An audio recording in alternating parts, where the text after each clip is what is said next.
Hi hello ನಮಸ್ಕಾರ, welcome back to ನನ್ನ ಬದುಕು ರಾಯರ ಜೊತೆ ಚಾನಲ್ಗೆ ಸ್ವಾಗತ ಫ್ರೆಂಡ್ಸ್.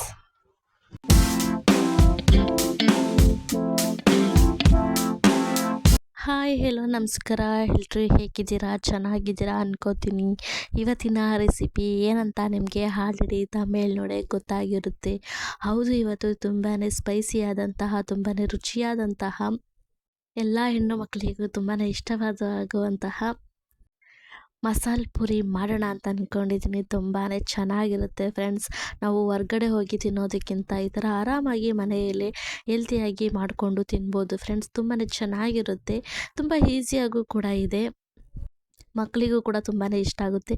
ಬನ್ನಿ ಇದನ್ನು ಹೇಗೆ ಮಾಡೋದು ಏನು ಅಂತ ಇವಾಗ ನೋಡೋಣ ಫ್ರೆಂಡ್ಸ್. ಇವಾಗ ನಾನು 1 ಕಪ್ನಷ್ಟು ರಾತ್ರಿ ನೆನೆಸಿಟ್ಟಿರುವಂತಹ ಬಟಾಣಿ ಇದು.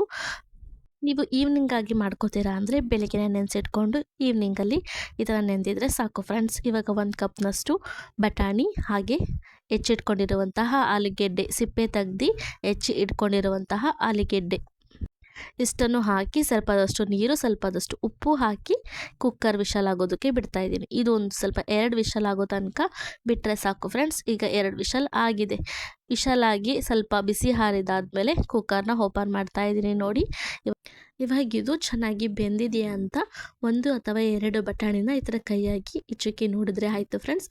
ಚೆನ್ನಾಗಿ ಸಾಫ್ಟಾಗಿ ಬೆಂದಿದೆ ಇದು. ಇವಾಗ ನಾನು ಒಂದು 2 ಚೌಟ್ನಷ್ಟು ಒಂದು ಬಟ್ಲಿಗೆ ಬಟಾಣಿನ ತೊಗೋತಾ ಇದ್ದೀನಿ. ಬೇಯಿಸಿಟ್ಟಿರುವಂತಹ ಬಟಾಣಿನ 1 ಕಪ್ನಲ್ಲಿ ತೆಗೆದ್ಬಿಟ್ಟು ಇವಾಗ ಇರುವಂತಹ ಆಲೂಗೆಡ್ಡೆನ ಸ್ವಲ್ಪ ಸ್ಮ್ಯಾಶ್ ಮಾಡ್ತಾ ಇದ್ದೀನಿ ಫ್ರೆಂಡ್ಸ್. ಸ್ಮ್ಯಾಶ್ ಸ್ಟಿಕ್ ಇದ್ದರೆ ಈ ಥರ ಸ್ಮ್ಯಾಶ್ ಮಾಡ್ಕೊಳ್ಳಿ, ಇಲ್ಲ ಅಂತಂದರೆ ನೀವು ಬಟಾಣಿ ಆಲೂಗೆಡ್ಡೆನ ಒಂದು ತಟ್ಟೆಲಿ ಹಾಕ್ಕೊಂಡು ಸ್ಮ್ಯಾಶ್ ಮಾಡ್ಬೋದು ಫ್ರೆಂಡ್ಸ್. ಅದಾದಮೇಲೆ ಒಂದು ಬಾಣಲಿಗೆ ಎಣ್ಣೆ ಹಾಕಿ ಕಾಯೋದಕ್ಕೆ ಇಟ್ಟಿದ್ದೀನಿ. ಅದಕ್ಕೆ ಸ್ವಲ್ಪ ಜೀರಿಗೆ, ಹಾಗೆ ಒಂದು 10ರಿಂದ 16 ಹಸಿಮೆಣಸಿನ್ಕಾಯಿ, ಹಾಗೆ ಒಂದು 5-6 ಶುಂಠಿ ಬೆಳ್ಳುಳ್ಳಿ, ಹಾಗೆ ಸ್ವಲ್ಪದಷ್ಟು ಈರುಳ್ಳಿ ಫ್ರೆಂಡ್ಸ್. ಇಷ್ಟನ್ನು ಹಾಕಿಬಿಟ್ಟು ಚೆನ್ನಾಗಿ ಇದು ಹುರಿಬೇಕು ಎಣ್ಣೆಯಲ್ಲಿ. 2 ಚಮಚದಷ್ಟು ಎಣ್ಣೆ, 1 ಚಮಚದಷ್ಟು ಜೀರಿಗೆ, ಹಾಗೆ ಒಂದು 16 ಹಸಿಮೆಣಸಿನಕಾಯಿ ಇಷ್ಟನ್ನು ಕೂಡ ಹಾಕ್ಕೊಂಡು ಒಂದ್ಸಲ ಮಿಕ್ಸ್ ಮಾಡ್ಕೊಳ್ಳಿ. ಅದಾದಮೇಲೆ ಪುದೀನ ಸೊಪ್ಪು, ಒಂದು ಇಡಿಯಷ್ಟು ಪುದೀನ ಸೊಪ್ಪನ್ನು ಹಾಕ್ಕೊಂಡು ಈ ಥರ ಎಣ್ಣೆಯಲ್ಲಿ ಇದನ್ನು ಹುರಿಬೇಕು ಫ್ರೆಂಡ್ಸ್. ಸ್ವಲ್ಪ ಗೋಲ್ಡನ್ ಕಲರ್ ಬರೋ ತನಕ ಹುರಿದಿದ್ದಾದಮೇಲೆ 1 ಟೊಮೆಟೊ ಹಣ್ಣು ಈ ಥರ ದಪ್ಪದಾಗಿ ಹೆಚ್ಚಿಡ್ಕೊಂಡು ಇದನ್ನು ಕೂಡ ಸ್ವಲ್ಪ ಎಣ್ಣೆಯಲ್ಲಿ ಹುರಿಬೇಕು. ನಿಮಗೆ ಖಾರ ಎಷ್ಟು ಬೇಕೋ ಅಷ್ಟು ನೋಡಿಕೊಂಡು ಮೆಣಸಿನ್ಕಾಯಿನ ತೊಗೋಬೋದು ಫ್ರೆಂಡ್ಸ್. ನಾನು ಇದಕ್ಕೆ ಒಂದು 2 ಚಮಚದಷ್ಟು ಉಪ್ಪನ್ನ ಹಾಕ್ಕೊಂಡು ಒಂದ್ಸಲ ಇದನ್ನು ಹುರ್ಕೋತಾ ಇದ್ದೀನಿ. ಖಾರ ಸ್ವಲ್ಪ ಜಾಸ್ತಿ ಬೇಕು ಅಂದರೆ ಒಂದು ಸ್ವಲ್ಪ ಜಾಸ್ತಿ ಮೆಣಸಿನ್ಕಾಯಿ ಹಾಕ್ಕೊಳ್ಳಿ. ನಾನು ಸ್ವಲ್ಪ ಖಾರ ಜಾಸ್ತಿ ಬೇಕಾಗಿರೋದ್ರಿಂದ ಒಂದು 16 ಮೆಣಸಿನ್ಕಾಯಿನ ಹಾಕ್ಕೊಂಡಿದ್ದೀನಿ. ಇದು ಸ್ವಲ್ಪ ಬಿಸಿ ಹಾರಿದಾದ್ಮೇಲೆ ಇದನ್ನು ಸಣ್ಣದಾಗಿ ರುಬ್ಕೊಂಡು ಬರಬೇಕು. ರುಬ್ಬಕ್ಕೆ ಎಲ್ಲ ಮಸಾಲೆ ಹಾಕಿ 1 ಹಿಡಿಯಷ್ಟು ಕೊತ್ತಂಬರಿ ಸೊಪ್ಪು, ಹಾಗೆ ಆವಾಗಲೇ ತೆಗೆದಿಟ್ಟಿರುವಂತಹ ಬಟಾಣಿ ಇಷ್ಟನ್ನು ಹಾಕಿ ಸ್ವಲ್ಪ ನೀರನ್ನ ಹಾಕಿಬಿಟ್ಟು ಇದನ್ನು ಚೆನ್ನಾಗಿ ರುಣ್ಣಗೆ ರುಬ್ಕೊಬರಬೇಕು. ನಾನು ಇದನ್ನು ರುಬ್ತಾ ಇದ್ದೀನಿ ನೋಡಿ, ಸಣ್ಣದಾಗಿ ರುಬ್ಕೊಬರಬೇಕು ಫ್ರೆಂಡ್ಸ್. ರುಬ್ಬಿದಾದ್ಮೇಲೆ ಇವಾಗ ಒಂದು ಪ್ಯಾನ್ ತೊಗೊಂಡು ಪ್ಯಾನ್ಗೆ 1 ಚಮಚದಷ್ಟು ಎಣ್ಣೆನ ಹಾಕ್ಕೊಂಡಿದ್ದೀನಿ. ಅದಾದಮೇಲೆ 1 ಚಮಚದಷ್ಟು ಅಡುಗೆ ಅರಿಶಿನ, 1 ಚಮಚದಷ್ಟು ಖಾರದ ಪುಡಿ ಇದನ್ನ ಹಾಕಿ ಒಂದ್ಸಲ ಇದನ್ನು ಎಣ್ಣೆಯಲ್ಲಿ ಸ್ವಲ್ಪ ಮಿಕ್ಸ್ ಮಾಡ್ಕೋಬೇಕು. ಎಣ್ಣೆಯಲ್ಲಿ ಸ್ವಲ್ಪ ಇದನ್ನು ಮಿಕ್ಸ್ ಮಾಡಿದಾದಮೇಲೆ ನಾವು ರುಬ್ಬಿ ಇಟ್ಕೊಂಡಿರುವಂತಹ ಮಸಾಲೆನ ಹಾಕೋತಾ ಇದ್ದೀನಿ ಫ್ರೆಂಡ್ಸ್. ಮಸಾಲೆ ಎಲ್ಲ ಹಾಕಿದ್ದಾದ್ಮೇಲೆ ಜಾರಲ್ಲಿ ಸ್ವಲ್ಪ ಖಾರ ಇರುತ್ತಲ್ಲ, ಅದಕ್ಕೆ ಸ್ವಲ್ಪ ನೀರು ಹಾಕಿ ಚೆನ್ನಾಗಿ ತೊಳೆದ್ಬಿಟ್ಟು ಹಾಕ್ಕೊಳ್ಳಿ. ಇವಾಗ ಇದನ್ನು ಸ್ವಲ್ಪ ಲೋ ಫ್ಲೇಮಲ್ಲೇ ಇಟ್ಕೊಂಡು ಸ್ವಲ್ಪ ಇದನ್ನು ಕುದಿಯೋದಕ್ಕೆ ಬಿಡ್ತಾ ಇದ್ದೀನಿ. ಸ್ವಲ್ಪ ಕುದಿಯೋ ಟೈಮಲ್ಲಿ 1 ಚಮಚದಷ್ಟು ಉಪ್ಪನ್ನ ಹಾಕೋತಾ ಇದ್ದೀನಿ. ಆವಾಗಲೇ ಒಂದು ಸ್ವಲ್ಪ ಉಪ್ಪು ಹಾಕಿದ್ದೀಯಲ್ವ, ಇವಾಗ ಒಂದು ಸ್ವಲ್ಪದಷ್ಟು ಉಪ್ಪನ್ನ ಹಾಕ್ಕೊಂಡು ಇದನ್ನು ಚೆನ್ನಾಗಿ ಮಿಕ್ಸ್ ಮಾಡಬೇಕು. ಇದು ಒಂದು ಸ್ವಲ್ಪ ಕುದಿ ಬರಬೇಕು ಫ್ರೆಂಡ್ಸ್. ಕುದಿ ಬರೋದಕ್ಕೆ ಒಂದು 5 ನಿಮಿಷ ಕುದಿಯೋದಕ್ಕೆ ಇಟ್ಟಿದ್ದೀನಿ. ಇವಾಗ ಇದು ಕುದಿ ಬರ್ತಾ ಇದೆ. ಕುದಿ ಬರುವ ಟೈಮಲ್ಲಿ ಬೇಯಿಸಿ ಇಟ್ಕೊಂಡಿರುವಂತಹ ಆಲೂಗೆಡ್ಡೆ ಬಟಾಣಿನ ಹಾಕೋತಾ ಇದ್ದೀನಿ ಫ್ರೆಂಡ್ಸ್. ನೋಡಿ, ಆಲೂಗೆಡ್ಡೆ ಬಟಾಣಿ ಹಾಕಿದಾದ್ಮೇಲೆ ಇದು ಇನ್ನೂ ಒಂದು ಸ್ವಲ್ಪ ಹೊತ್ತು ಕುದಿಬೇಕು. ಅದಕ್ಕೆ ಒಂದು ತಟ್ಟೆನ ಮುಚ್ಚಿ ಇಡ್ತಾ ಇದ್ದೀನಿ. ಇದು ಇವಾಗ ಕುದಿ ಬರ್ತಾ ಇದೆ ಫ್ರೆಂಡ್ಸ್. ನೋಡಿ ಇವಾಗ ಎಲ್ಲನೂ ಕೂಡ ಚೆನ್ನಾಗಿ ಬೆಂದಿದೆ, ಚೆನ್ನಾಗೂ ಕೂಡ ಇದೆ. ಈಗ ಮಸಾಲೆ ನೀರು ಎಷ್ಟು ಬೇಕು ಅಷ್ಟು ನೋಡಿಕೊಂಡು ಮಾತ್ರ ಹಾಕ್ಕೊಳ್ಳಿ. ಇದು ಗಟ್ಟಿ ಇದ್ದಷ್ಟು ಇನ್ನೂ ಚೆನ್ನಾಗಿರುತ್ತೆ.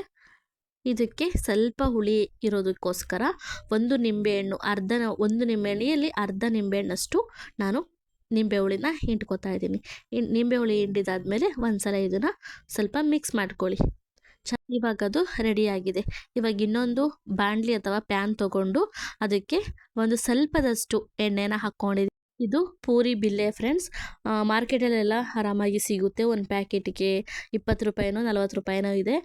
ನಾನು ಒಂದು ಸಣ್ಣ ಪ್ಯಾಕ್ನ ತೊಗೊಂಡು ಬಂದಿದ್ದೆ. ಇವಾಗ ಇದನ್ನು ಸ್ವಲ್ಪ ಎಣ್ಣೆಗೆ ಹಾಕ್ತಿದ್ದಂಗೆ ನೋಡಿ ಎಷ್ಟು ಚೆನ್ನಾಗಿ ಉಬ್ಬುತ್ತೆ ಮಾತ್ರ. ನಾವು ಇದನ್ನು ತಿರುಗಿಸೋದೇ ಬೇಡ, ಅದೇ ತಿರುಗುತ್ತೆ. ಒಂದ್ಸಲ ಇದನ್ನು ಎಣ್ಣೆಲಿ ಫ್ರೈ ಮಾಡಿಕೊಂಡು ತೆಗ್ದಿದ್ರೆ ಸಾಕು ಫ್ರೆಂಡ್ಸ್. ಇನ್ನು ಹಾಕ್ತಿದ್ದಂಗೆ ಇದು ಉಬ್ಬುತ್ತೆ ಫ್ರೆಂಡ್ಸ್. ನೋಡಿ ಇನ್ನು ಹಾಕ್ತಿದ್ದಂಗೆ ಚೆನ್ನಾಗಿ ಉಬ್ಬುತ್ತೆ, ಅದೇ ಪಲ್ಟಿ ಆಗುತ್ತೆ ಫ್ರೆಂಡ್ಸ್. ಇದು ತುಂಬಾ ಈಸಿ ಇದೆ. ಇದನ್ನು ಮನೆಗೂ ಕೂಡ ಮಾಡ್ಕೋಬೋದು, ಬಟ್ ಮನೇಲಿ ಮಾಡ್ಕೊಡೋದಕ್ಕೆ ತುಂಬ ಟೈಮ್ ಬೇಕು. ನಾವು ಮುಂಚೆನೇ ಮಾರ್ಕೆಟಲ್ಲಿ ಸಿಗುವಂತಹ ಪೂರಿನ ತೊಗೊಂಬಂದಿಟ್ಕೊಂಡ್ರೆ ತುಂಬ ಒಳ್ಳೆಯದು ಫ್ರೆಂಡ್ಸ್. ಇದು ಇವಾಗ ರೆಡಿಯಾಗಿದೆ. ಒಂದು ಪ್ಲೇಟ್ಗೆ ನಾನು ಪೂರಿನ ಕಟ್ ಮಾಡಿಕ್ತಾ ಇದ್ದೀನಿ. ಈ ಥರ ನೋಡಿ ಪುಡಿ ಮಾಡ್ತಾ ಇದ್ದೀನಿ. ಪುಡಿ ಮಾಡಿದಾದಮೇಲೆ ಇದಕ್ಕೆ ನಾನು ರೆಡಿ ಮಾಡ್ಕೊಂಡು ಇಟ್ಕೊಂಡಿರುವಂತಹ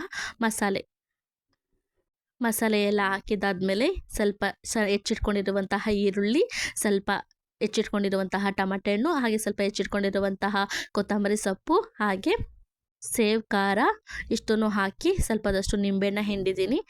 ಇವಾಗ ಮಸಾಲೆ ಪೂರಿ ರೆಡಿಯಾಗಿದೆ ಫ್ರೆಂಡ್ಸ್. ತುಂಬಾ ಈಸಿಯಾಗಿ ಮನೆಯಲ್ಲೇ ಮಾಡ್ಕೋಬೋದು. ತುಂಬಾ ರುಚಿಯಾಗಿ ಕೂಡ ಇರುತ್ತೆ, ತುಂಬಾ ಸ್ಪೈಸಿಯಾಗಿ ಕೂಡ ಇರುತ್ತೆ. ನಾವು ಮಕ್ಕಳನ್ನ ಹೊರಗಡೆ ಕರ್ಕೊಂಡೋಗಿ ತಿನ್ನಿಸೋ ಬದಲು ಈ ಥರ ಆರಾಮಾಗಿ ಮನೆಯಲ್ಲೇ ಮಾಡ್ಬೋದು ಫ್ರೆಂಡ್ಸ್. ತುಂಬಾ ಈಸಿಯಾಗೂ ಕೂಡ ಇದೆ. ಈ ಮಳೆ ಬರೋ ಟೈಮಲ್ಲಿ ಈ ಥರದ್ದು ಏನಾದರೂ ತಿನ್ನಬೇಕು ಅಂತ ಅನ್ನಿಸ್ತಾ ಇರುತ್ತೆ. ಆರಾಮಾಗಿ ಇದನ್ನು ಮನೆಯಲ್ಲೇ ಈಸಿಯಾಗಿ ಮಾಡ್ಕೊಂಡು ತಿನ್ಬೋದು ಫ್ರೆಂಡ್ಸ್. ಈ ರೆಸಿಪಿ ನಿಮಗೆ ಇಷ್ಟ ಆಗಿದೆ ಅನ್ಕೋತೀನಿ. ಈ ರೆಸಿಪಿ ನಿಮಗೆ ಇಷ್ಟ ಆಗಿದ್ದರೆ ಪ್ಲೀಸ್ ಎಲ್ಲರೂ ಒಂದು ಲೈಕ್ ಮಾಡಿ, ಶೇರ್ ಮಾಡಿ, ಹಾಗೆ ಪ್ಲೀಸ್ ಒಂದು ಕಮೆಂಟ್ ಮಾಡಿ. ಹಾಗೆ ಯಾರೆಲ್ಲ ಇನ್ನೂ ನನ್ನ ಚಾನಲ್ಗೆ ಸಬ್ಸ್ಕ್ರೈಬ್ ಮಾಡ್ಕೊಂಡಿಲ್ಲ ಅಂದರೆ ಪ್ಲೀಸ್ ಎಲ್ಲರೂ ಒಂದು ಸಬ್ಸ್ಕ್ರೈಬ್ ಮಾಡ್ಕೊಂಡು ನೋಡಿ ಅಂತ ಕೇಳ್ಕೊತೀನಿ. ಹೀಗೆ ಒಳ್ಳೊಳ್ಳೆ ರೆಸಿಪೀಸ್ನ ಹಾಕ್ತಾ ಇರ್ತೀನಿ. ಯಾವ ಥರ ರೆಸಿಪೀಸ್ ಹಾಕಬೇಕು ಅಂತ ನನಗೆ ಕಮೆಂಟ್ ಮಾಡಿ. ಈಗ ಒಳ್ಳೊಳ್ಳೆ ರೆಸಿಪೀಸ್ನ ಹಾಕ್ತಾ ಇರ್ತೀನಿ ಫ್ರೆಂಡ್ಸ್. ನೆಕ್ಸ್ಟ್ ರೆಸಿಪೀಸ್ ಜೊತೆ ಸಿಗ್ತೀನಿ. ಟಾಟಾ ಬಾಯ್.